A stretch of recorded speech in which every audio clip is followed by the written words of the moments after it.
foundational knowledge. We want to make sure that the students have the foundational knowledge to be able to develop critical thinking skills. We want to avoid multitasking. So when we get the students to work with AI, we want to make sure that there's a human component, there is an AI component which requires just one tool. There's a human component. We want to avoid them having to use 3, 4, 5 different tools at the same time because again, that has a detrimental effect. And then the other thing that you want to do is what we call cognitive offloading. So the idea behind this is that there are a lot of repetitive tasks that a student or a faculty has to consider to complete an objective or an assignment or a piece of work. Now, a lot of those tasks are repetitive and boring, and what you can do is you can offload some of those tasks to the AI. So the student can summarize the data, they can summarize the context, they can identify the themes.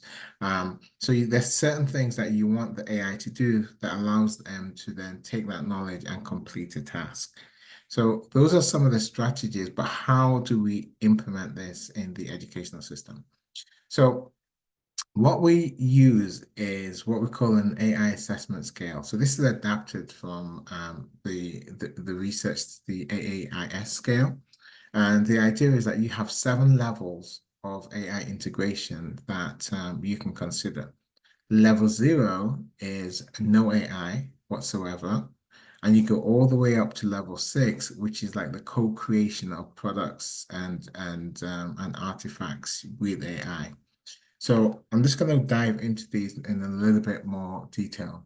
So the importance about this scale is that it progressively incorporates more AI the further down the levels you go.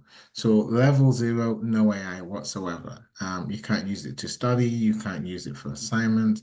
At level 1 is knowledge acquisition. So this is where the students use the AI tools to study, to create flashcards, to do practice quiz, but the work they complete never goes into the assignments that you give them. Level 2 is where they use AI to generate ideas for a project, so ideas for an essay or ideas for some computer programming or whatever it is. But at this level, they're generating the ideas and possibly an outline of how they can address the project. Level 3 is assignment enhancement. So with this type of assignments, the students will complete their assignment and then they can take that assignment and then put it into AI and they can enhance the assignment so they can get the AI to help them to summarize it, make it shorter, change the language. They can add they can modify references from APA to MLA. So the AI is not doing the assignment. They have done the assignment. They're just using AI to modify and improve their own work.